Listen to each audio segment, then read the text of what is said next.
أعوذ بالله من الشيطان الرجيم بسم الله الرحمن الرحيم الحمد لله الذي هدانا لهذا وما كنا لنهتدي لولا أن هدانا الله لقد جاءت رسل ربنا بالحق والصلاة والسلام على سيد الأنبياء والمرسلين أبي القاسم محمد اللهم صل على محمد وآل محمد وآله الطيبين الطاهرين المعصومين المظلومين ولعنة الله على أعدائهم أجمعين من الآن إلى قيام يوم الدين أما بعد فقد قال الله تبارك وتعالى في كتابه الحكيم وفرقانه الحميد وقوله الحق بسم الله الرحمن الرحيم ومن يتق الله يجعل له مخرجا ويرزقه من حيث لا يحتسب ومن يتوكل على الله فهو حسبه إن الله بالغ أمره قد جعل الله لكل شيء قدرا اللهم صل على محمد وآل محمد عزیزان گرامی، آج مجلس کچھ ٹائم میں اس کے اختصار سے کام کیا جائے گا، اس لیے کہ جلوس بھی ہے اور بیماری کے حالات کو دیکھتے ہوئے ایک سوا گھنٹے میں مجھے بتایا گیا ہے کہ پروگرام مجلس اور جلوس ملا کے 1 گھنٹے بھی سمیٹنا ہے، تو اس لیے ادھر سے کچھ وقت کم کیا جائے گا تو یہاں جلوس کے لیے وقت ہو سکتا ہے، نکالا جا سکتا ہے، اور بہتر بھی ہے اس لیے کہ آپ دیکھ رہے ہیں کہ ایران میں صورتحال ہے کہ وہاں پر اپنی حکومت ہونے کے باوجود رضا خانے میں پابندی محسوس کرتے ہیں۔ تو ایسا نہیں ہے کہ امام حسین علیہ السلام کو کم مانتے ہیں، ہم اسے زیادہ مانتے ہیں، نہیں، اس کی وجہ یہ ہے کہ واقعی یہ وبا بڑی خطرناک وبا ہے اور وہاں 5ویں لہر چل رہی ہے ایران میں اس وقت، بہت برے حالات ہیں وہاں کے، اور آپ فرش عذاب اس وقت بیٹھے ہیں، اپنے دل سے دعا کیجیے کہ اللہ دنیا میں جہاں جہاں بھی مریض ہیں ان کو شفا کامل و عاجل بنائیے، بالخصوص ایران کے حالات بیماری کے دوران بہت خراب ہیں، اور آج بھی اس دور کے یزید کی فوجیں بھی آ گئی افغانستان میں، اس سے بھی آپ باخبر ہوں گے، بہت برے حالات ہیں افغانستان کے، اس کے لیے دعا کیجیے کہ وہاں بالخصوص شیعوں کو بہت زیادہ اس وقت خطرہ ہے، اس لیے کہ طالبان نے پہنچتے ہی ساتھ پہلا کام یہ کیا ہے کہ روڈ پہ ضیاء حسین کے پرچم لگے ہوئے تھے ان کو نکالنا شروع کر دیا، تو یہ بہت ہی خطرناک سائن ہے، اور اس سے پہلے بھی جب اقتدار میں تھے تو بہت سارے ہمارے مذہب و مسلک کے لوگوں کو قتل کیا ہے جانوروں کی طرح سے، یہ خوف داری ہے، عورتیں بھاگ رہی ہیں، بچے بھی ملائے ہوئے ہیں، لوگ ملک چھوڑ کے جا رہے ہیں، ایران سے فریاد کر رہے ہیں کہ ہم کو بڑھا دیجیے، تو اس دور کی اذیت کو، اس دور کے شرک کو پہچانیے، اس کی لعنت کیجیے، صلوات پڑھیں محمد علیہ السلام۔ تو بہت ہی اختصار کے ساتھ فضائل اور اس کے بعد 2-4 کلمات جناب علی اکبر کے سلسلے میں بیان کروں گا۔ آج کی گفتگو کا آغاز میں یہاں سے کرنا چاہتا ہوں کہ قرآن کریم، پروردگار عالم قرآن کریم میں ہم کو اور آپ کو حکم دے رہا ہے کئی باتوں کا، بہت ساری چیزوں کا حکم دیا ہے، اس میں سے ایک اہم ترین چیز یہ ہے کہ قرآن نے ہم کو اور آپ کو خیر کی طرف دعوت دی ہے، یعنی جب بھی کوئی اچھا کام ہو رہا ہو تو تمہارا ایز اے مسلم نہیں بلکہ ایز اے انسان جو فرض ہے کہ تم اس اچھے کام میں ہاتھ بڑھاؤ۔ ساریو الی المغفرۃ ساریو الی الخیرات فاستبقوا الی الخیرات، یعنی سبقت کرو خیر کی طرف، دوڑو خیر کی طرف۔ یہ خیر کی جب بات ہوتی ہے تو کبھی کبھی زبان سے خیر جاری ہوتا ہے، کبھی کبھی ہاتھوں سے خیر جاری ہوتا ہے، اور جو بھی خیر ہو، جب کسی آپ سامنے والے کے سامنے بات خیر کی رکھیں گے کہ دیکھو میرا ارادہ یہ کرنے کا، تو خیر جب کسی انسان کے سامنے رکھا جاتا ہے تو آپ تحقیق کر لیجئے قرآن کی روشنی میں اس کو ایکسیپٹ کرنے والے اور اس کے سامنے رسپانس کرنے والوں کی کیٹیگری الگ الگ ہوتی ہے، یعنی سب ایک طرح کے نہیں ہوتے۔ آپ کسی سے بات کیجئے کہ یہ اچھا کام کرنے جا رہے ہیں، یہ خیر کی باتیں ہیں اور یہ ہمارا پلان ہے، تو وہاں پہ مختلف رسپانس آپ کے سامنے آئے گا۔ کچھ لوگ تو ہوں گے جو کہیں گے ہاں بہت اچھا کام ہے، کچھ لوگ وہ ہوں گے کہ جو پہلی ہی منزل میں لاکھوں دلیلیں ہزاروں دلیلیں دے کے آپ کی اس پرپوزل کو اور آپ کے اس مقصد کو وہی ختم کر دیں گے، دبا دیں گے۔ جو آدمی خیر کی بات کو سن کر انکار کرے یا اس کو دبانے کی بات کرے، اس کو ایک نام دیا ہے قرآن نے، اور جو آدمی خیر کو صرف انکار ہی نہ کرے، بغض نہ کرے، بلکہ اس کو روکنے کی کوشش کرے، اس کو دوسرا نام دیا ہے قرآن نے۔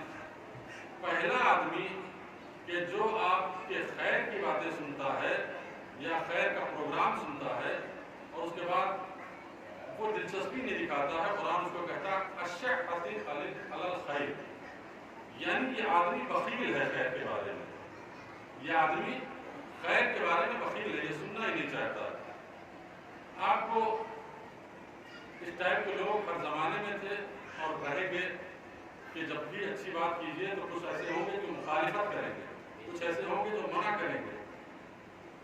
یہ مخالفت کیوں ہوتی ہے اس کو بھی سمجھتے چلیے۔ جب ہمارے اندر کا جو ضمیر ہے یا جو ہمارا باطن ہے یہ فاسد ہو جاتا ہے یا ناسالم ہو جاتا ہے قرآن کی لینگویج میں، تو ہم خیر کی باتوں کو سنتے نہیں ہیں۔ ہمارا تو بہت تجربہ ہے، آپ کا بھی ہو سکتا ہے ہوگا، کہ ہم نے کئی مرتبہ کئی لوگوں کو چیک کیا ہے کہ جب ان کے سامنے ہم مذہب کی بات کرتے ہیں، دین کی بات کرتے ہیں، اخلاقیات کی بات کرتے ہیں، تو فوراً ان کا شیطانی مزاج اس بات کو رد کرنے کے لیے، کاٹنے کے لیے ایک دنیاوی ٹاپک چھیڑ دیتا ہے۔ فرض کیجئے محمد آل محمد کی بات کر رہے ہیں آپ، فرض کیجئے اسلام اور دین کی بات کر رہے ہیں، تو فوراً کہے گا اپنے الیکشن کب ہونے والا ہے؟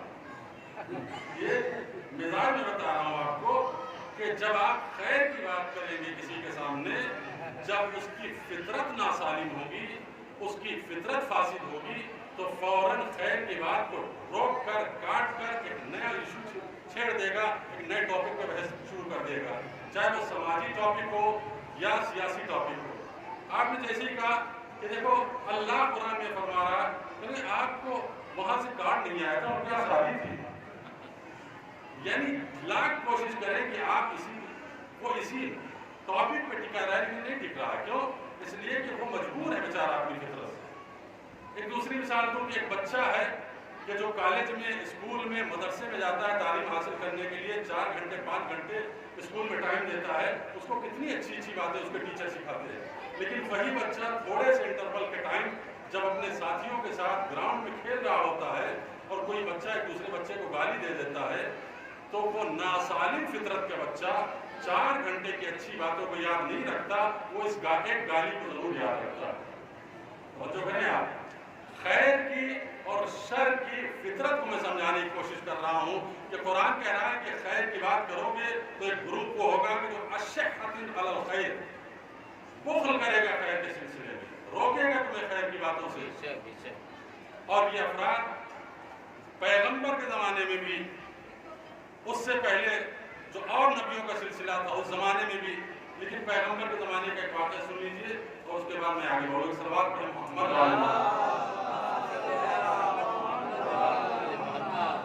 حضور سرور کائنات کے زمانے کا ایک شاعر ہے جس کا نام ہے عاشا۔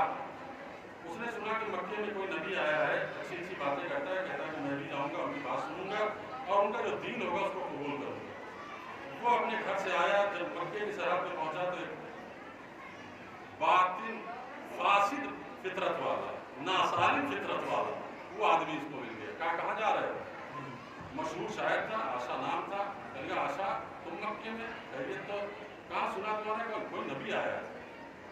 کہاں تو ہم ان کی باتیں سنیں گے اور ان کے تعلیمات پہ عمل کریں گے اگر اچھی بات ہوگی۔ تو یہ شیطان صفت آدمی اس سے کہتا ہے کہ تم جانتے ہو کہ کیا کیا کہہ رہے ہیں؟ کیا کہہ رہے ہیں؟ کہا وہ جو مذہب لائے ہیں ان کے یہاں لڑکی دفن کرنا حرام، ان کے یہاں شراب حرام، ان کے یہاں جھوٹ ناجائز، ان کے یہاں غیبت حرام، ان کے یہاں یہ کہتے کہتے کہا ان کے یہاں شراب حرام، آشا بلا کا شرابی تھا۔ جیسے انہوں نے کہا کہ ان کے مذہب میں شراب بھی حرام، کیا کہا؟ ساری باتیں تو ٹھیک ہیں، شراب بھی حرام، کہا ہاں شراب بھی حرام۔ تو کہا پھر تو یہ بات ذرا سا تأمل کی ہے، غور کرنا پڑے گا، اب میں جاتا ہوں اپنے وطن، اگلے سال آؤں گا، کوشش کروں گا شراب چھوڑ دوں، پھر ان کے مذہب کو قبول کروں گا۔ اب جو وطن گیا تو 7 مہینے کے اندر فوت ہو گیا، اس کو دوبارہ آنا نصیب نہیں ہوا۔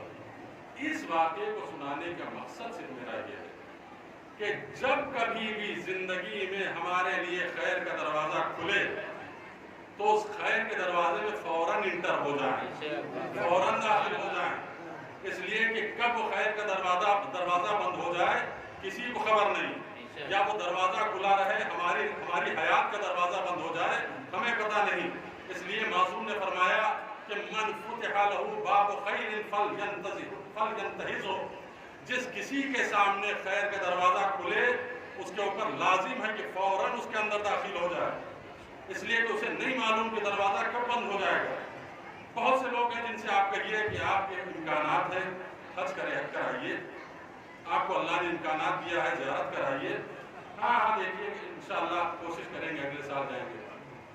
اللہ شاہد ہے ان کو اگلا سال نصیب نہیں ہوتا، فوت ہو جاتے ہیں، اس سے پہلے ہی دنیا سے رخصت ہو جاتے ہیں۔ معصوم جو فرما رہے ہیں خیر کا دروازہ جب کھولے تو انتظار نہ کرو، جب تمہارا دل مائل ہو خیر کی طرف تو فوراً کر لیا کرو۔ کبھی مطالعہ کرنے کا دل چاہ رہا ہے تو ٹالو نہیں، کتاب کھولو، بیٹھ کے جم کے مطالعہ کرو۔ کیوں؟ اس لیے کہ اس وقت دل تمہارا خیر کی طرف تمہیں ہدایت کر رہا ہے۔ جب تمہاری عبادت کرنے کا دل چاہے تو پھر ٹالو نہیں، پھر مصلی بچھاؤ، عبادت کرنے کے لیے آمادہ ہو جاؤ، اس لیے کہ تمہارا دل خیر کی طرف ہدایت کر رہا ہے۔ معصوم فرما رہا ہے خیر کا دروازہ کھلے تو بند ہونے کا انتظار نہ کرو کہ اگلے سال ہم حالات ٹھیک ہوں گے چلے جائیں گے، اگلے سال اگر راستہ کھلا تو ہم چلے جائیں گے، کیا پتا کہ اگلے سال ہم زندہ ہی نہ رہیں۔ یہ پہلا شخص ہے کہ جس کو قرآن کہہ رہا ہے کہ اشفق علی الخیر، جب خیر کی بات کرو تو بخل کرے گا۔ دوسرا کون ہے؟ اس سے بھی خطرناک، ایک صلوات پڑھیے محمد،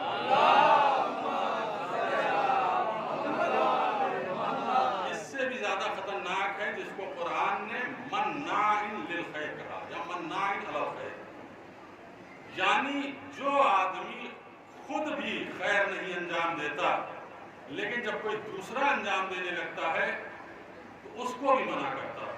مناع یعنی منع کرنے والا، بہت شدت سے منع کرنے والا، للخیر، خیر کی باتوں کو، خیر کے کام کو روکنے والا، یعنی خود تو اسکول نہیں جاتا ہے لیکن جب کسی بچے کو بستے اور بیگ کے ساتھ اسکول جاتے ہوئے دیکھتا ہے تو اس کا بھی ہاتھ پکڑ کے کہتا ہے چلو گراؤنڈ پہ چلتے ہیں کھیلنے کے لیے، چلو بازار چلتے ہیں تفریح کے لیے۔ خود نہیں جا رہا ہے اسکول، دوسروں کو بھی نہیں جانے دینا چاہتا ہے، خود نماز نہیں پڑھ رہا ہے، اپنے نمازی ساتھی کو بھی بے نمازی بنانا چاہتا ہے۔ میرے عزیزوں، اس مجلس میں ایک میسج میں آپ کو دینا چاہتا ہوں، یاد رکھیے ہمیشہ ان لوگوں کو اپنا دوست بنائیے جو اللہ والے ہوں، ان لوگوں سے دوستی کیجئے کہ کم از کم جو نماز پڑھتے ہوں۔ اگر بے نمازی کے ساتھ آپ اٹھیں گے بیٹھیں گے تو کچھ ایسے بے نمازی پاورفل ہوتے ہیں کہ آپ کو بھی بے نمازی بنا دیں گے۔ میں نے دیکھا ہے کہ کچھ لوگ تھے کہ جو نماز پڑھتے تھے، باقاعدہ پیشانی میں گھٹے کا نشان تھا، ان کی صحبت ایسے لوگوں میں پڑ گئی کہ وہ پیشانی کا نشان غائب ہو گیا، نماز چھوٹ گئی۔ معصوم نے فرمایا کہ اگر تم بہکے ہوئے گمراہ ساتھیوں کو سے دوستی کرو گے، روز قیامت کا پھر افسوس ملو گے اور کہو گے یا لیتنی لم اتخذ فلانا خلیلا، کاش میں نے فلاں کو اپنا دوست نہ بنایا ہوتا، کاش میں نے اپنے فلاں کو اپنا دوست نہ بنایا ہوتا۔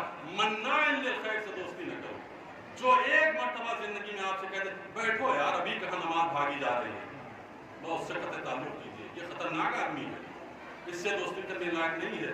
جو ذکر الہی سے روکے. قرآن کہہ رہا ہے مناع للخیر. سورہ قلم پڑھیے, بڑا خوبصورت سورہ, اس کا حوالہ میں دے رہا ہوں. سلوات پڑھو.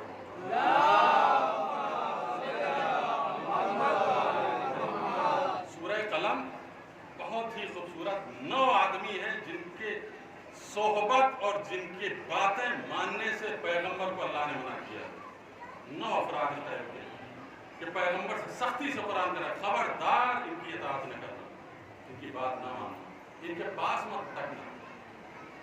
ترجمہ کروں گا, تشریح نہیں کروں گا اس لیے کہ موقع نہیں, پہلے عرض کر چکا ہوں. سورہ قلم کی 8ویں آیت سے 16ویں آیت تک موقع ملے تو آج ہی دیکھ لیجیے گا. قرآن پیغمبر سے کہہ رہا ہے لا تطع کل حلاف مہین ہماز مشاء بنمیم. اے میرے پیغمبر, آپ ہرگز اس کے ساتھ نہ رہے, اس کی بات نہ مانے جو حلاف ہے, جو بہت زیادہ قسمیں کھاتا ہے. بہت زیادہ قسمیں کھانے والے کے ساتھ نہ رہیے, اس کی بات نہ مانیے. یہ قرآن ہے, حدیث بھی نہیں ہے جس پہ صحیح اور غلط اور قوی اور ضعیف کہہ کے آپ ٹال دیں گے. پتہ نہیں قول معصوم ہے بھی یا نہیں. قرآن ہے لا تطع کل حلاف, بہت زیادہ قسمیں کھانے والے کی اطاعت نہ کیجیے. اور اس کے بعد وَمَہین, جو مہین دیکھیے ہمارے اردو زبان میں بھی بولا جاتا ہے. مہین ہم لوگ کہتے ہیں کہ بہت مہین ہے یہ اصل عربی لفظ ہے. عربی میں مہین کہتے ہیں ذلیل کو, پست. جو پست انسان ہو, جو ذلیل انسان ہو, اس سے دوستی نہ کرو, اس کی اطاعت نہ کرو.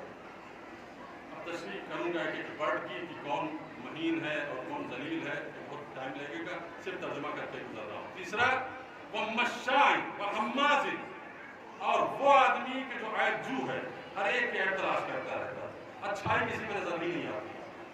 ہر آدمی کی برائی کرتا ہے, ان میں یہ عیب ہے, ان میں یہ خرابی ہے, ان میں یہ کمی ہے, کبھی اچھائی کسی کی بیان نہیں کرتا ہے. جو اس ٹائپ کا آدمی ہو اس سے بھی گریز کیا جائے.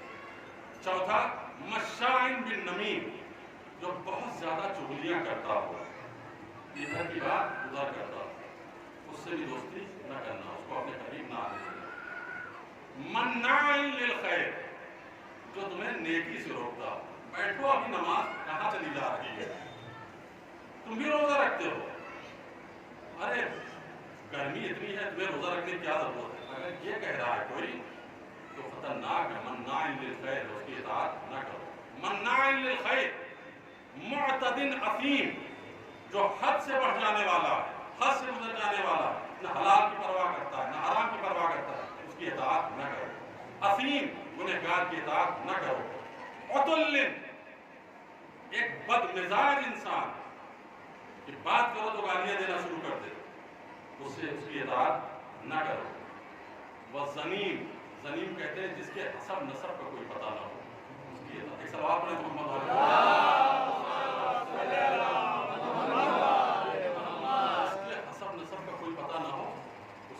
مناع للخیر, چونکہ خیر ہمارا ٹاپک ہے, یہی پر رکتا ہوں. مناع للخیر, جو خیر سے روکے اس کی اطاعت نہیں کرو. لیکن اس میں ایک لفظ آیا تھا مشاء بالنمیم, کہ جو بھاگ رہا ہو, دوڑ رہا ہو صرف چغلی کرنے کے لیے. رسول خدا نے اپنے صحابیوں کو ایک خاص حکم دیا تھا. فرمایا تھا کہ دیکھو میرے صحابیوں میں کوئی بات میرے متعلق سنو, کوئی صحابی میری بات کر رہا تھا, خبردار اس بات کو مجھ سے بیان نہ کرنا, ورنہ میں اپنے صحابی سے بدگمان ہو جاؤں گا. یعنی اگر کوئی کسی کی بات کسی سے کرتا ہے تو انسان بدگمان ہو جاتا ہے, نفرت پیدا ہو جاتی ہے, دشمنی پیدا ہوتی ہے. اس لیے حضور سرور کائنات قبرستان سے گزر رہے ہیں, قبر پہ جا کے کھڑے ہو گئے, فرمایا کہ اس پہ عذاب الہی نازل ہو رہا ہے. کسی نے کہا رسول اللہ خطا کیا ہے؟ فرمایا کہ اس کی عادت تھی کہ چغلی کیا کرتا تھا, ادھر کی بات ادھر کیا کرتا تھا, ادھر کی بات ادھر. ایک سلوات پڑھیں محمد. مناع للخیر, جو خیر سے روکے اس کی اطاعت نہ کرو. پیغمبر اسلام کے ساتھ اس قدر عنایت رکھتے تھے مشرکین و کفار کہ منع کرتے تھے کہ ان کی بات نہ سنو. پیغمبر کعبے کے قریب ہے, ایک شخص آتا ہے, مشرکین اس کو پکڑا کر کہا جا رہا ہے کعبے کی طرف, کہا دیکھو وہ سامنے کھڑے ہیں, نعوذ باللہ جادوگر ہے, ان کی بات سنو گے تو گمراہ ہو جاؤ گے. تو میں تمہیں روئی دے رہا ہوں، اپنے کانوں میں ڈال لو اور کعبے کا طواف کرو اور طواف کر کے فوراً باہر آ جاؤ۔ کہتا ہے میں طواف کر رہا تھا کہ میں دیکھ رہا ہوں کہ ان کی زبان ہل رہی، کچھ بول رہے ہیں۔ طواف کرتے کرتے میرے ذہن نے فیصلہ کیا کہ کیا ہے مقصد ہے، ذرا ان کی بات سنیں تو یہ کہہ کیا رہے ہیں۔ میں نے اپنے کانوں سے روئی نکالی اور ان کے قریب گیا تو دیکھا کہ سورہ انعام کی آیت پڑھ رہے تھے، لا تقتلوا اولادکم خشیۃ املاق، اپنے بچوں کو غریبی کی ڈر کی وجہ سے قتل نہ کرو، اپنے بچوں کو غریبی کے ڈر کی وجہ سے، خوف کی وجہ سے قتل نہ کرو۔ اور اس کے بعد وہ تمام انسانی احکام بتا رہے تھے کہ غیبت نہ کرو، چوری نہ کرو، زنا نہ کرو، یہ نہ کرو۔ کہتا ہے کہ اس سے بہترین بات کیا ہو سکتی ہے، اس سے بہترین دین کیا ہو سکتا ہے۔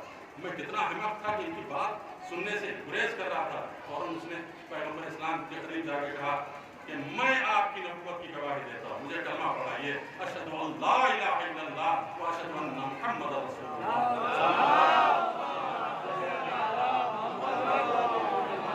میں گواہی دیتا ہوں۔ تو قرآن یہ کہہ رہا ہے کہ دیکھو دو طرح کے لوگ تمہیں ملیں گے، ایک بخل کرنے والے خیر کے، ایک خیر سے روکنے والے۔ اچھا اب جب خیر کی بات آئی تو بات سن لیجیے، اللہ خیر دیتا کن کو، کس کو چن لیتا ہے خیر کے لیے، یہ بھی اہم بات ہے، اس میں ڈسکس ہونی چاہیے کہ اللہ کن کو خیر عطا کرتا ہے۔ کچھ افراد ہیں، پوری ایک فہرست ہے 25 30 50 لوگوں کی جو حدیثوں میں بیان ہوئی ہے، وہ سب نہیں بیان کریں گے، صرف 2-3 باتیں سن لیجیے کہ اللہ جن لوگوں سے خوش ہوتا ہے ان کو خیر عطا کرتا ہے۔ کون افراد ہیں جن سے خوش ہوتا ہے؟ فرمایا کہ ان اللہ اذا اراد بعبد خیرا، جب اللہ اپنے کسی بندے سے خوش ہوتا ہے تو عاتبہ فی منامہ، تو اپنے اس بندے کو خواب کے ذریعے سے ڈراتا ہے، تنبیہ کرتا ہے۔ کبھی کبھی آپ نے بھی دیکھا ہوگا کہ کوئی ڈراؤنا خواب دیکھ لیتے ہیں کہ صبح تک آپ بے چین رہتے ہیں، اور اس کے بعد زندگی میں ذرا سا چینج آ جاتا ہے، گھبرا جاتے ہیں، ڈر جاتے ہیں، پتہ نہیں کیا ہونے والا ہے، تو ذکر الہی کچھ زیادہ بڑھ جاتا ہے۔ قرآن کہہ رہا ہے کہ پیغمبر فرما رہے ہیں کہ گھبراؤ نہیں، اللہ تمہارا خیر چاہ رہا ہے۔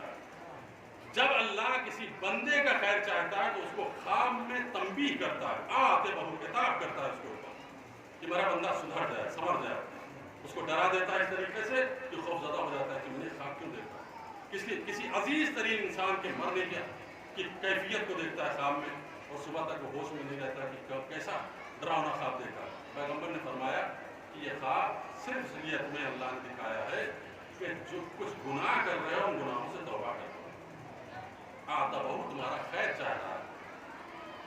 خیر خواب تمہیں دکھا کر اللہ تمہیں تنبیہ کرنا چاہ رہا ہے۔ اور خواب کی جو بات آئی ہے تو خواب دیکھ کر ہر ایک سے خواب نہ بیان کیا کیجیے، اس لیے کہ خواب کے ایکسپرٹ اس وقت کوئی نہیں، کوئی بھی خواب کا ایکسپرٹ نہیں ہے، یہ خصوصی علم ہے جس کو اللہ چاہتا ہے اس کو عطا کرتا ہے۔ نبیوں میں صرف ایک نبی ہے جس کے لیے قرآن نے کہا کہ ہم نے اس کو تعبیر خواب کا علم دیا، وہ جناب یوسف، وَيُعَلِّمُكَ مِن تَعْبِيرِ الْأَحَادِيثِ، اے یوسف ہم نے تم کو تعبیر خواب کا علم دیا، اس کے علاوہ کسی نبی کے بارے میں نہیں کہا۔ تو ہر ایک کے سامنے اپنا خواب بیان نہ کیجیے، اچھا خواب دیکھے تو بھی، برا خواب دیکھے تو بھی، اس لیے کہ پیغمبر نے فرمایا لِلرُّؤْيَا گناہ، خوابوں کی ایک زبان ہوتی ہے اشارے کی، کہ وہ اشارہ کوئی سمجھ نہیں سکتا۔ دیکھا کہ ہم دریا میں تیر رہے اور تیرتے تیرتے مچھلی پکڑ لی اور پھر باہر نکلے اور مچھلی سفید تھی اور پھر چاندی میں تبدیل ہو گئی، کون ہے دنیا میں جو اس کی تعبیر کرے کہ اس ٹائپ کی مچھلی کا مطلب کیا ہے، اس ٹائپ کے خواب کا مطلب؟ معصوم نے فرمایا کہ خبردار اپنے خواب کا تذکرہ کسی سے نہ کرو، اچھے خواب دیکھو تو اللہ کا شکر کرو، برے خواب دیکھو تو صدقہ دو۔ یہ درمیان میں گفتگو آ گئی، میرا ٹاپک نہیں ہے۔ خواب بیان کرنے کی تمہیں اجازت نہیں ہے، اس لیے کہ اچھے خواب دیکھو گے تو بھی منع کیا گیا کہ نہ بتاؤ۔ کیوں نہ بتاؤ؟ اس لیے کہ بدگمانی پیدا ہوگی۔ کچھ لوگ ہوتے ہیں نا کہ کچھ خواب دیکھتے ہیں تو وہ اپنی ولایت ثابت کرنا چاہتے ہیں، ظاہر کرنا چاہتے ہیں۔ دیکھو میں بہت ہی اہل بیت کی نظر میں مقدس ہوں، اکثر خاص کر کے خواتین میں بیماری زیادہ ہوتی ہے۔ بھیا میں نے دیکھا کہ علم نکل رہا ہے اور پیچھے پیچھے 5 لوگ ہیں، تو میں نے پوچھا کہ یہ علم کس کا ہے؟ کہ مولا ابوالفضل عباس۔ تو یہ 5 کون ہیں؟ اس میں آگے رسول اللہ ہے، پیچھے مولائے کائنات ہے اور پنجتن پاک ہے، ہمارے گھر سے نکل رہے تھے۔ یہ کیا ہے؟ یہ تقدس بتانا مراد ہوتا ہے کہ ہم بڑے مقدس ہیں، مولانا صاحب ہم بڑے مقدس ہیں، ہم پنجتن کو دیکھتے ہیں۔ معصوم نے فرمایا کہ خبردار ایسے خواب نہ بیان کرو، بدگمانیاں پیدا ہوگی۔ آدمی کہے گا کہ یہ تقدس ماضی کر رہا ہے. کوئی کہہ رہا ہے کہ میں نے خواب دیکھا. اچھا خواب کو حجت بھی قرار دے دیتے ہیں. میں نے ڈاکٹر صاحب سے کہا ڈاکٹر صاحب آپ کے اوپر مجلس فرض ہے. کہنے لگے کیوں؟ میں نے کہا میں نے خواب دیکھا ہے کہ میں آپ کے گھر میں مجلس پڑھ رہا ہوں. کون سی شریعت نے کہا کہ آپ نے خواب دیکھا تو ان کے اوپر مجلس واجب ہو گئی؟ اس طرح کی نظریں ہمارے ہاں واجب قرار دے دی جاتی ہیں. شریعت کا کوئی تعلق نہیں اس خواب سے کہ اگر ہم خواب دیکھیں تو آپ کے اوپر حجت ہو جائے. آپ خواب دیکھیں تو اپنے لیے حجت قرار دیجئے, لیکن دوسرا کوئی خواب دیکھے تو جا کے بیان نہ کرے کہ وہ بیچارہ پریشانی میں مبتلا ہو جائے. 5,000 کے خرچے میں مبتلا کر دیجئے آپ بیٹھے بٹھائے کہ ہم نے خواب دیکھا کہ آپ یہاں مجلس ہو رہی تھی. یہ ہوتا ہی نہیں ہوتا ہے. صلوات پڑھیں محمد والے محمد. یہ وہ سماجی مسائل ہیں کہ جو ان کو میں ٹچ کر رہا ہوں, بیان کر رہا ہوں, چاہے آپ کو اچھا لگے یا برا لگے. یہ شریعت کا اس سے کوئی تعلق نہیں ہے. حجت نہیں ہے کسی کا خواب, صرف معصوم کا خواب حجت ہے کہ ہم اپنے خواب کو کسی کے اوپر مسلط کر دیں کہ میں نے دیکھا کہ آپ کے گھر سے تازیہ نکل رہا تھا, تو اب اس کے اوپر فرض ہو گیا کہ وہ تعزیے بھی رکھے, اس کے بعد مجلس بھی کرے اور بڑے عالم کو بلائے جس میں 5-10 ہزار کا خرچہ ہو جائے. یہ سارا خرچہ جو آپ کر رہے ہیں خلوص کی بنیاد پہ نہیں کرا رہے, اس سے مجبوری ہے جو سماج کی طرف سے اس کے ذہن سے تھوپی گئی. اسلام نہیں کہہ رہا ہے. اور جب اس سماج کے بنائے ہوئے اصولوں کے تحت کوئی مجلس ہوگی تو ریاکاری پہ مبنی ہوگی, اس میں خلوص نہیں ہوگا, اس میں صرف ریاکاری ہوگی, کوئی خلوص نہیں ہوگا. جب خلوص نہیں ہوگا تو وہ مجلس قبول نہیں کی جائے گی. اپنا دل چاہے تو مجلس کریں, اپنا دل چاہے تو ماتم کریں, اپنا دل چاہے تو تعزیہ رکھیں. کسی کے کہنے کی وجہ سے رکھ رہے ہیں تو گویا اس کا مطلب یہ ہے کہ سماج کے دباؤ کی وجہ سے رکھ رہے ہیں. شریعت سے کوئی تعلق. صلوات پڑھیں محمد.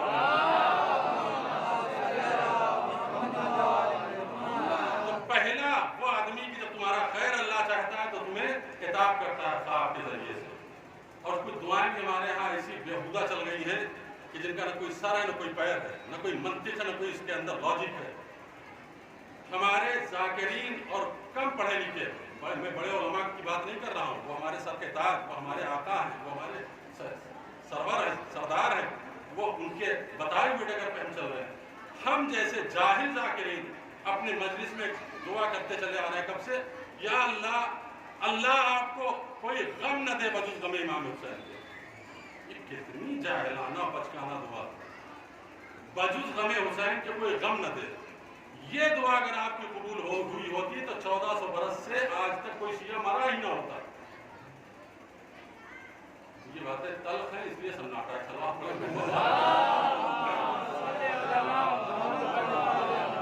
کیا حماقت ہے یار, یہ آپ کو غم حسین کے علاوہ کوئی غم نہ دے. کیسے آپ کہہ سکتے ہیں کہ کوئی غم آپ کے اوپر نہیں آئے گا؟ آپ کا دادا مرا کہ نہیں مرا, یہ غم ہے کہ نہیں ہے؟ دادی مری کہ نہیں مری, غم ہے کہ نہیں ہے؟ باپ کا انتقال ہوا کہ نہیں ہوا, غم ہے کہ نہیں ہے؟ یہ کیا بے سوچی سمجھی دعا کی مانگی جا رہی ہے؟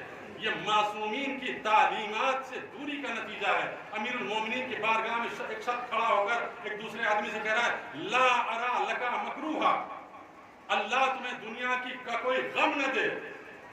توجہ کیجئے گا, کہہ رہا ہے اللہ تمہیں دنیا کا کوئی غم نہ دے. تو مولا نے فرمایا خاموش, یہ کیا کہہ رہا ہے؟ توجہ کیجئے گا, مولا نے فرمایا خاموش, کیا کہہ رہا ہے؟ لقد دعوت لہو بالموت, تو نے اس کے مرنے کی دعا کر دی. وہ کہہ رہا ہے کہ یا اللہ میرے دوست پہ کوئی غم طاری نہ ہو. مولا فرما رہے تو اپنے دوست کی موت کی دعا کر رہا ہے. کہا مولا نہیں میں نے ایسا نہیں کہا. کہا نہیں, اس کا مطلب یہی ہے جو تو دعا کر رہا ہے کہ کوئی غم نہ دے. کہا مولا نہیں, کیسے ہم سمجھے نہیں. امام نے فرمایا کہ کوئی غم کیسے نہیں آئے گا, دنیا میں کوئی بندہ ایسا نہیں ہے کہ جو غم سے خالی ہو. اس کا کیا, اس کا باپ نہیں مرے گا, اس کی ماں نہیں مرے گی, اس کو اسی وقت دنیا کے غم سے چھٹکارا جب یہ خود مر جائے. توجہ کیجئے امیر المومنین کی اس دعا کے فکرے پر, اس کو دنیا کے غم سے اسی وقت چھٹکارا ہے جب یہ خود مر جائے گا. تو تو اس کے موت کی دعا کر رہا ہے, اس کی حیات کی دعا نہیں کر رہا. تو ہم یہ کہتے ہیں کہ کوئی غم نہ دے بجز غم سے یہ دشمن ہوتا ہے. البتہ انجانے میں کہتے ہوں گے, غور نہیں کیا ہوگا, لیکن یہ دعا صحیح نہیں ہے. یہ دعا اس لیے صحیح نہیں ہے کہ دنیا کے لیے مولا نے فرمایا الدنیا محفوفۃ بالمکارہ، یہ دنیا غموں سے لپٹی ہوئی ہے، اس میں مختلف غم ہیں، بیماری اس میں، بچے کی بیماری، اپنی بیماری، باپ کی جدائی، دادا کی جدائی، رشتہ داروں کی جدائی، کتنے غم ہیں جو دنیا لیے ہوئے، کیسے ہم دعا کر سکتے ہیں کہ کوئی غم نہ دے؟ صلوات پڑھیں محمد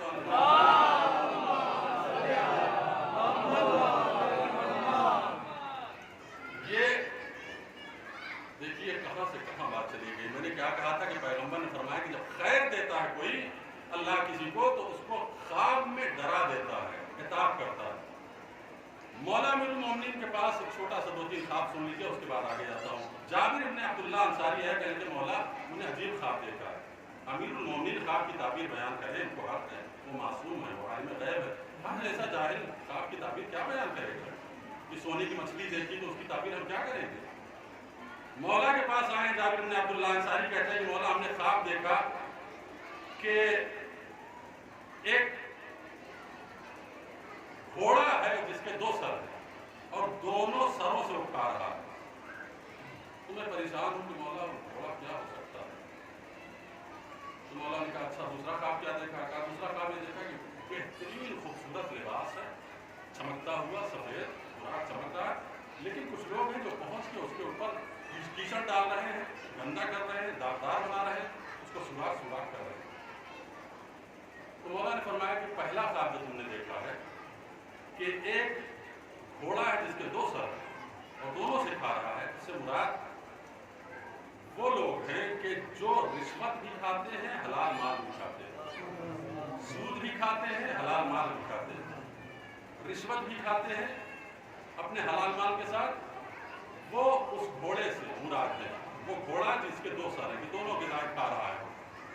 اس نے کہا کہ مولا میں نے دیکھا کہ کچھ موٹی موٹی گائیں ہیں جو پتلی پتلی بہت ہی کمزور گوسفندوں کی بکریوں کا دودھ پی رہی ہے، پتلی بکریوں کا، کمزور بکریوں کا موٹی موٹی گائیں دودھ پی رہی ہے۔ مولا اس کا کیا مطلب ہے؟ مولا نے فرمایا کہ اس سے مراد ظالم اور جابر بادشاہ اور حکمراں ہیں جو اپنے اقوام کی غریب کی دولت کو کھا لیتے ہیں، جیسے امریکہ آج عراق کو کھا رہا ہے، عراق کی دولت کو ہضم کر رہا ہے، اس کے اوپر قبضہ کیے ہوئے ہے، مسلمانوں کے ملکوں کے اوپر امریکہ کا قبضہ اور ان کی دولت کا استحصال، یہ اسی خواب کی طرف اشارہ ہے۔ کہا مولا میں نے خواب دیکھا کہ ایک خوبصورت لباس ہے کہ جو داغدار ہو رہا ہے، تو مولا نے فرمایا کہ وہ لباس اسلام کا لباس ہے، اس سے مراد اسلام ہے، اور وہ جو داغ تمہیں نظر آ رہا ہے وہ علماء کی طرف سے، فقیہوں کی طرف سے لگائے گئے اس کے اوپر بدعت کے دھبے، بدعت کے دھبے، کہ جس کی وجہ سے وہ داغدار ہو گیا ہے اسلام کا وہ لباس۔ دیکھیے عزاداری میں بھی بہت ہمارے ہاں کچھ مسائل ایسے پڑھے جا رہے ہیں کہ جن کی طرف ہم کو اشارہ کرنا ضروری ہے۔ کچھ مسائل ایسے ہیں کہ جن کا کہیں کوئی ذکر نہیں۔ اچھا مسائل پڑھیے، ہمارے علماء نے بھی اجازت دی ہے کہ معتبر مقتل کی کتاب میں نہ ہو، لیکن اگر اہل بیت کی مصیبت اس سے ظاہر ہو رہی ہے تو پڑھنے میں کوئی اشکال نہیں، لیکن ایسے مسائل سے گریز کیا جائے کہ جس سے اہل بیت عصمت و طہارت کی توہین ہوگی۔ جیسے ایک مسائل میرا کلیجہ کانپ جاتا ہے، میرے رونگٹے کھڑے ہو جاتے ہیں کہ جب مرثیے میں سنتا ہوں کہ شہزادی جناب سکینہ کی کنیزی کے لیے یزید کہہ رہا ہے کہ میں کنیز بناؤں گا، نعوذ باللہ۔ ایک دربار میں بیٹھا ہوا شخص کہتا ہے کہ مجھے کنیزی میں چاہیے، ہوگا کہیں ہوگی کتاب میں یہ باتیں، لیکن اس یہ پڑھا جائے تو بڑی توہین ہے اہل بیت عصمت و طہارت کی توہین ہے، ایسے مسائل نہ پڑھے جائیں۔ اس کے علاوہ بہت ساری چیزیں ہیں کہ جو جن سے گریز کرنا، تمام وہ مسائل پڑھنے کی ہم کو اجازت ہے کہ جس میں اہل بیت عصمت و طہارت کی کسر شان نہ ہو رہی ہو، ان کی توہین نہ ہو رہی ہو، لیکن اگر ذرہ برابر کی توہین ہو رہی ہے تو ہم کو اس سے گریز کرنا چاہیے۔ تو ایک وہ آدمی کہ جس کو اللہ خیر دیتا ہے اس کو خواب میں خطاب کرتا ہے۔ دوسرا کون ہے؟ دوسرا وہ آدمی ہے کہ جس کو اللہ خیر دیتا ہے اس کے قلب کو وسیع کر دیتا ہے، شرح صدر عطا کرتا ہے۔ شرح صدر کیا؟ یعنی اس کو دریا دل بنا دیتا ہے۔ صلوات پڑھیں محمد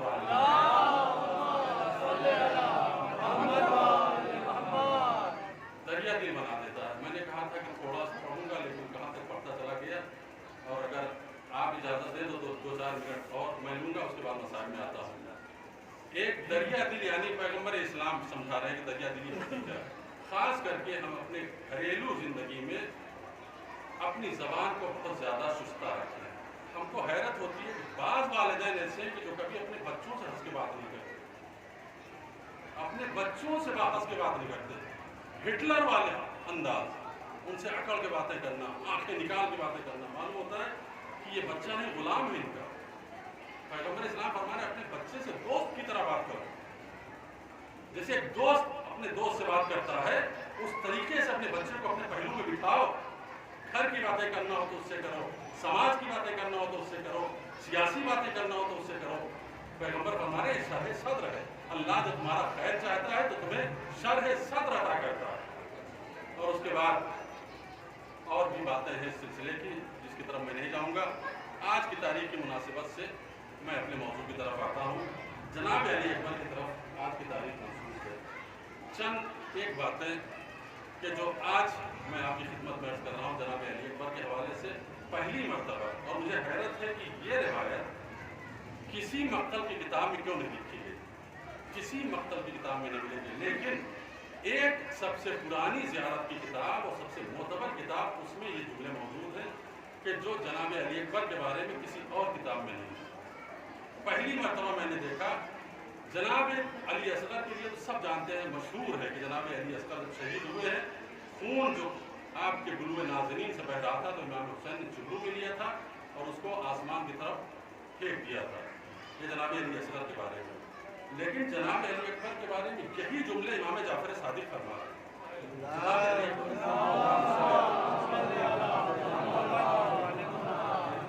چھٹے امام جناب علی اکبر کے بارے میں یہی جملے جناب علی اصغر کے لیے میں کہہ رہا ہوں، آپ کو حوالہ دے رہا ہوں کہ ہماری معتبر ترین کتاب زیارت کی زیارت کامل الزیارات، 1000 سال سے پرانی کتاب، اور تمام ہمارے شیعہ علماء کا منبع اور مرکز ہے کتاب، اس میں چھٹے امام کے حوالے سے ابو حمزہ سمالی یہ روایت نقل کرتے ہیں کہ چھٹے امام نے اس انداز سے جناب علی اکبر کی زیارت پڑھی تھی۔ زیارت کی فکریں سنیے، ایک ایک لفظ پر غور کیجیے، میں آپ کو متوجہ کر رہا ہوں۔ چھٹے امام جناب علی اکبر کی زیارت اس انداز سے پڑھ رہے ہیں، بے ابی انتا و امی، میرے ماں باپ قربان ہو جائیں آپ پر۔ جناب علی اکبر سے چھٹے امام فرما رہے ہیں کہ میرے ماں باپ قربان ہو جائیں آپ پر، من مذبوح و مقتول من غیر جرم، اس لیے کہ آپ وہ مقتول ہیں، وہ مذبوح ہیں کہ جن کو بے جرم و خطا قتل کیا گیا۔ بے ابی انتا و امی دمک المرتقی بہ الی حبیب اللہ، میرے ماں باپ آپ کے اس خون پر قربان ہو جائیں، اس خون پر کہ جو بلند ہوا اور اللہ کے حبیب سے جا ملا، جو بلند ہوا اللہ کے حبیب سے جا ملا۔ بے ابی انتا و امی من مقدم بین یدی ابی یحتسبک، اس لفظ پر خاص غور توجہ دیجیے۔ فرما رہے ہیں کہ میرے ماں باپ قربان ہو آپ پر، کہ آپ اپنے بابا کی شہادت سے پہلے اپنے بابا کے آگے آگے مقتل میں گئے شہید ہونے کے لیے، اور آپ کی شہادت کو اللہ نے، آپ کی شہادت کو آپ کے بابا، آپ کے پدر بزرگوار امام حسین نے اللہ کے حساب میں رکھا، آپ کی شہادت کو اللہ کے حساب میں رکھا۔ اس کا مفہوم تو میں نہیں سمجھ پایا، امام بہتر جانتے ہیں کہ اس کا مفہوم کیا ہوا۔ فرماتے ہیں آپ کی شہادت کو اللہ کے حساب میں رکھا ہے امام حسین نے، یعنی اس خون کا حساب اللہ سے امام حسین نے لیا کہ پروردگار میں حساب لینا چاہتا ہوں کہ میرے جوان کو کیوں مارا گیا، میرے جوان کو کیوں قتل کیا گیا۔ یہ جملے پہلی مرتبہ میں نے دیکھے تو مجھے حیرت ہوئی، مقتل کے کسی کتاب میں جملے نہیں، لیکن کامل زیارات میں معتبر ترین کتاب میں فرمایا وَيَبْكِي عَلَيْكَ مُحْرَقًا عَلَيْكَ قَلْبُهُ، جب آپ کو مقتل کی طرف میرے امام، میرے جد امام حسین رخصت کر چکے تو آپ آگے آگے جا رہے تھے اور آپ کے بابا پیچھے روتے ہوئے چل رہے تھے، آپ آگے تھے اور حسین رو رہے تھے۔ محرقن علیہ قلبہ، محرقن غور کیجیے، محرقن احراق سے بنا ہے، احراق کہتے ہیں جلنے کو، جلانے کو۔ آپ کی شہادت پر حسین کا دل جل رہا یہ چھٹے امام کا جملہ ہے کہ آپ کی شہادت پر اس سے زیادہ معتبر مقتل علی اکبر کا اور کوئی نہیں ہو سکتا. اگر رونا ہے تو اس پہ روئیے چھٹے امام مرثیہ پڑھ رہے ہیں. یہ غیر معصوم کا مقتل نہیں ہے، معصوم مقتل بیان کر رہا ہے. محرقن علیہ کا قلبو، حسین کا دل جل رہا تھا آپ کی شہادت پر. اور جو جملہ جس کو بیان کرنا میں چاہ رہا ہوں اور پہلی مرتبہ میں نے عرض کیا کہ پہلی مرتبہ دیکھا اور پہلی مرتبہ آپ بھی سن رہے ہیں، وہ یہ جملہ یہ ہے کہ یرفع دمک بکفہ الی عنان السماء، آپ کے خون کو حسین نے چلو میں لیا اور آسمان کی طرف پھینک دیا. آپ کے خون کو، یہ علی اصغر کے لیے تھا، لیکن امام فرما رہے ہیں علی اکبر کے خون کے ساتھ بھی یہی ہوا کہ علی اکبر کے خون کو چلو میں لیا حسین نے اور آسمان کی طرف پھینک دیا. اور اس کے بعد فرمایا کہ زفرۃ ودعک للفراق، اور روتے رہے آپ کی جدائی کے اوپر. اور اس کے بعد فرمایا کہ آپ کا بلند مقام ہے. یہ ہے امام چھٹے امام کا جملے جناب علی اکبر کی شہادت کے موقع پر. اب آئیے ایک اور جملے کی طرف. تحقیقی طور پر جناب علی اکبر پر گفتگو کرنا چاہ رہا ہوں. جناب علی اکبر کے بعد رخصت جو کر رہے ہیں امام حسین، تو ایک مشہور جملہ جو مقاتل نے لکھا اور ممبروں سے آپ بارہا سنتے ہیں کہ امام حسین جناب علی اکبر کو رخصت کرتے ہوئے فرما رہے ہیں کہ اللہم اشہد علی ہؤلاء القوم قد برز الیہم غلام اشبہ الناس خلقا وخلقا ومنطقا برسولک. اے اللہ، اب میں اس قوم جفاکار کی طرف اپنے اس بیٹے کو بھیج رہا ہوں جو کردار میں، گفتار میں، رفتار میں تیرے رسول کے مشابہ ہے. اس سے میں نتیجہ نکالنا چاہ رہا ہوں. تیرے رسول سے مشابہ تھا، کیا مطلب ہے؟ یہ بارہا سنا ہے نا آپ نے کہ حسین نے جملہ کہا تھا کہ یا اللہ میں اس بیٹے کو بھیج رہا ہوں جو تیرے رسول سے مشابہ ہے. یعنی اس سے زیادہ کوئی شبیہ نہیں ہے اس روئے زمین پر، جو کردار میں بھی، رفتار میں بھی، گفتار میں بھی رسول سے مشابہ ہے. سوال یہ ہے کہ کوئی انسان رسول کا مشابہ بنتا کب ہے؟ وہ کون سی صفات ہیں کہ انسان کو رسول کا شبیہ بناتا ہے؟ تو ایک روایت سن لیجئے کہ جو پیغمبر نے تعارف کرایا ہے کہ شبیہ میرا کون ہو سکتا ہے اور کون سے صفات کس کے اندر ہو تو سب سے زیادہ میرا شبیہ ہوگا. پیغمبر مسجد میں تشریف فرما ہے، صحابیوں سے خطاب کر رہے ہیں اور خطاب کے درمیان فرمایا الا اخبرکم باشبہکم بی، کیا میں تم کو بتاؤں کہ تم میں سب سے زیادہ مجھ سے کون شبیہ ہے، مجھ سے کون شباہت رکھتا ہے؟ تو صحابیوں نے کہا کہ ہاں رسول اللہ بتائیے. تو پیغمبر نے فرمایا قال، 4 صفتیں بیان کیے پیغمبر نے. بہت توجہ کیجئے گا کہ اس سے آپ کو سمجھ میں آئے گا کہ امام حسین نے علی اکبر کو کیوں فرمایا کہ شبیہ ہے پیغمبر. فرمایا کہ جس کے اندر 4 صفتیں پائی جائیں اور جتنی یہ صفتیں ڈیولپ کرتی چلی جائیں گی اتنا زیادہ مجھ سے شبیہ ہوتا چلا جائے گا. پہلی صفت یہ ہے کہ احسنکم خلقا، جس کا اخلاق سب سے زیادہ بہترین ہوگا، سب سے بہترین اخلاق، وہ سب سے زیادہ مجھ سے شبیہ ہوگا. دوسرا کیا؟ وَأَلْيَنَكُمْ كَنَفَا، دوسرا وَآدَمُكُمْ حِلْمًا، جو سب سے زیادہ غصے کو پی جانے والا ہوگا، غصے پہ کنٹرول کرنے والا ہوگا. اور تیسرا بہت خوبصورت فرمایا وَأَبَرُّكُمْ لِقَرَابَتِهِ، اپنے خاندان اور رشتہ داروں کا سب سے زیادہ خیال رکھنے والا، جو اپنے خاندان اور رشتہ داروں کا سب سے زیادہ خیال رکھے گا وہ مجھ سے سب سے زیادہ قریب ہوگا شباہت میں. اور چوتھی صفت یہ ہوگی کہ وہ اشدکم لنفسہ انصافا، جو لوگوں میں سب سے زیادہ انصاف کرنے والا ہوگا. کتنی صفتیں بیان کی؟ سب سے زیادہ خوش اخلاق، سب سے زیادہ غصے کو پینے والا، سب سے زیادہ اپنے کنبے اور رشتہ داروں کا خیال رکھنے والا، سب سے زیادہ لوگوں میں انصاف کرنے والا. اس کا مطلب یہ ہے کہ روئے زمین پر علی اکبر سے زیادہ اپنے خاندان کا خیال رکھنے والا کوئی نہیں. جو کریں آپ پیغمبر کی حدیث کی روشنی میں نتیجہ نکالیے کہ علی اکبر سے زیادہ اپنے خاندان کا احترام کرنے والا، خیال رکھنے والا کوئی نہیں۔ علی اکبر سے زیادہ خوش اخلاق کوئی نہیں، علی اکبر سے زیادہ اپنے غصے کو ضبط کرنے والا کوئی نہیں، علی اکبر سے زیادہ انصاف کرنے والا کوئی نہیں۔ 4 علامتیں بتائی پیغمبر نے، ان چاروں کا تعلق ہے انسانوں سے، ان کا کوئی بھی صفت کا تعلق اللہ سے نہیں ہے۔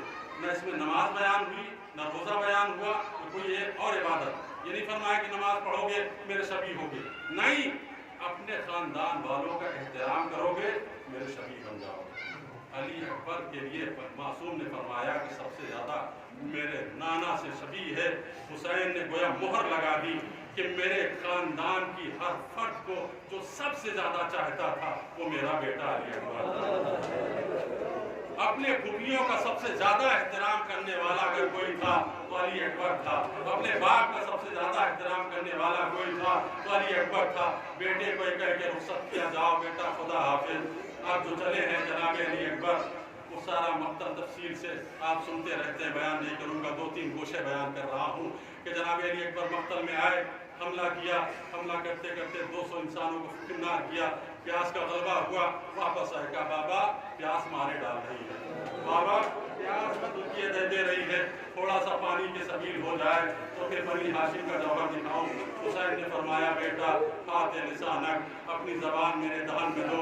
علی اکبر نے اپنی زبان باپ کے دہن میں دی اور یہ کہہ کے فوراً باہر نکال لی، یا ابت لسان کا ایوسکنی، اے بابا آپ کی زبان مجھ سے زیادہ خشک ہے، آپ کی زبان میں مجھ سے زیادہ کانٹے پڑے ہیں۔ یہ کہہ کے علی اکبر گھوڑے پہ سوار ہوئے، فرمایا بیٹا جاؤ میرے نانا تمہیں سیراب کریں گے، جاؤ علی اکبر میرے نانا تمہیں سیراب کریں گے۔ علی اکبر مقتل میں آئے، حملہ کرنا شروع کیا۔ مرہ ابن منکس، یہ ملعون جو قاتل ہے جناب علی اکبر کا، حمید ابن مسلم کے پہلو میں کھڑا ہو کر یہ کہہ رہا ہے کہ اگر میرے پہلو سے جوان گزرا تو اس کی ماں کو اس کے سوگ میں بٹھاؤں گا۔ یہ سننا تھا۔ ایک مرتبہ حمید تڑپ گیا، کہنا کہ تجھے شرم نہیں آتی، اتنا چمکتا ہوا چہرہ ہے، چاند جیسا چہرہ، یہ رسول کا مشابہ چہرہ، اس کو قتل کرے گا، اس کی ماں کو سوگوار کرے گا، ذرا اللہ سے ڈر۔ اس نے کہا نہیں، میں نے ارادہ کر لیا ہے۔ علی اکبر جوش شجاعت میں آگے بڑھ رہے ہیں، ایک مرتبہ مرہ کے پہلو سے گزرے، لائن نے چھپ کے علی اکبر کے سینے پہ بھرپور نیزے کا وار کیا۔ علی اکبر کے سینے پہ نیزے کا وار ہوا، ایک مرتبہ نیزے کو جھٹکا دیا، نیزے کی انگی ٹوٹ گئی، علی اکبر کے سینے سے خون کا فوارہ جاری ہوا۔ حسین کے جوان بیٹے نے گھوڑے کی گردن میں باہیں ڈالی اور چاہا کہ گھوڑا مجھے خیمے کی طرف لے جائے، لیکن گھوڑا خیمے میں نہ آ سکا۔ کیوں؟ اس لیے کہ خون جو فوارے کی صورت میں نکل رہا تھا، علی اکبر کے سینے کا خون گھوڑے کی آنکھوں میں اس قدر سے غالب آ گیا کہ گھوڑے کو سجائی نہیں دے رہا تھا کہ مقتل کدھر ہے، خیمہ کدھر ہے۔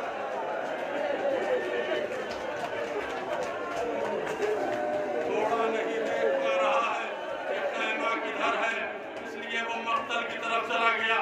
اب روایت کا فقرہ ہے، فقط تعو ہو اربن اربا، حسین کی شبیہ پیغمبر کو ظالموں نے تلواروں سے ٹکڑے ٹکڑے کر دیا، جسم نازنین کو ٹکڑے ٹکڑے کیا۔ علی اکبر زخموں سے چور ہو کے زمین پہ گرے اور ایک جملہ کہا، فرمایا یا ابت علیک منی السلام، اے بابا میرا سلام قبول کیجئے۔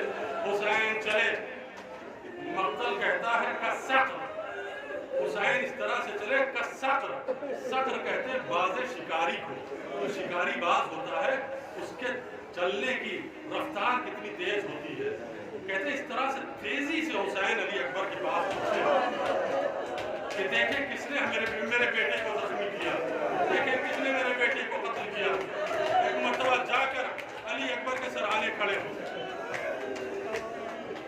3 نفسیاتی باتیں میں کروں گا آپ سے۔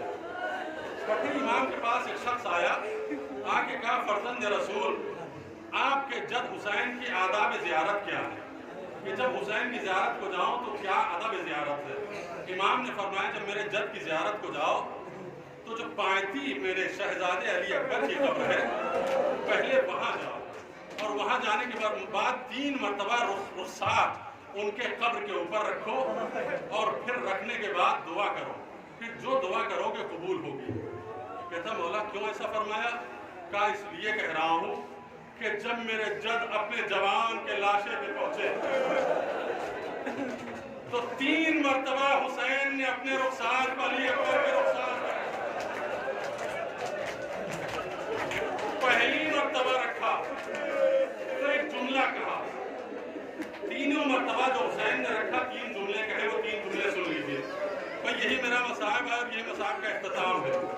کہا 3 مرتبہ رخسار رکھا اپنے بیٹے کے رخسار پر اور 3 مرتبہ 3 جملے کہے.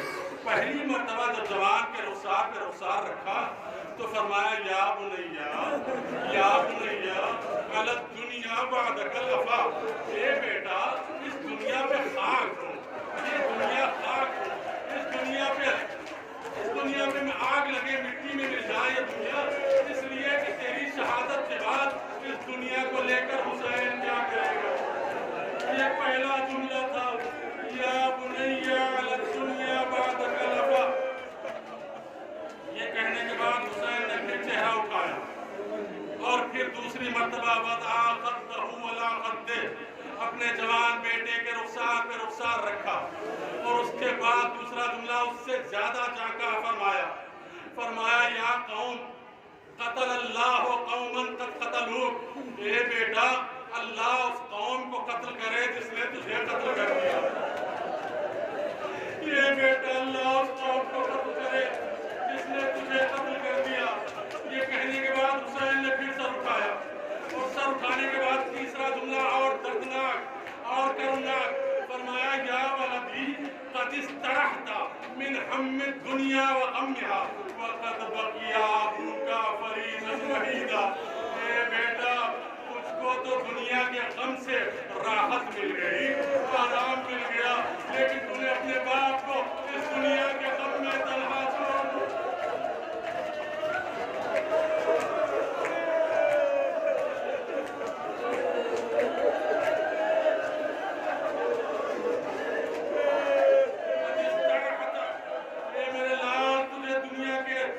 سے راحت مل گئی، لیکن اتنا بھی نہ سوچا بوڑھے باپ کا تیرے بعد کیا ہوگا.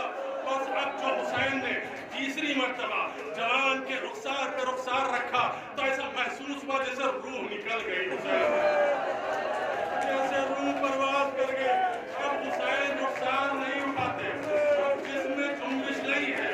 بس ایک مرتبہ پیچھے سے اس پہ کوئی ہاتھ آیا اور کہا بھیا اٹھو، بھیا اٹھو. حسین اٹھے تو کیا دیکھا؟ چاہنے والی بہن.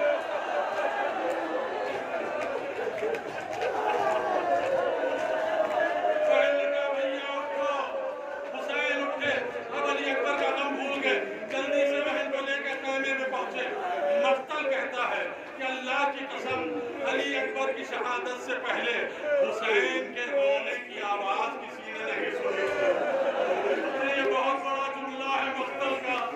حسین کی آواز علی اکبر کی شہادت سے پہلے کسی نے نہیں سنی تھی، لیکن جب علی اکبر مارے گئے رفع صوتہ بالبکا، حسین بلند آواز سے چیخ مار کے روئے.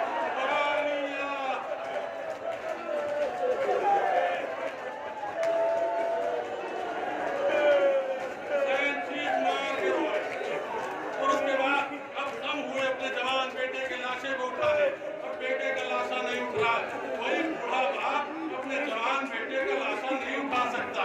حسین نے دیکھا میت نہیں اٹھ سکتی تو ایک مرتبہ خیمے کا رخ کیا، روتے ہوئے فرمایا اے بنی ہاشم کے بچوں آؤ.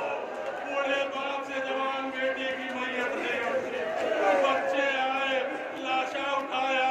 حسین نے لاشا خیمے میں رکھا. ایک مرتبہ چاہنے والی بڑھی آئی، ایک جملہ کہہ کے مرثیہ پڑھا، اے کاش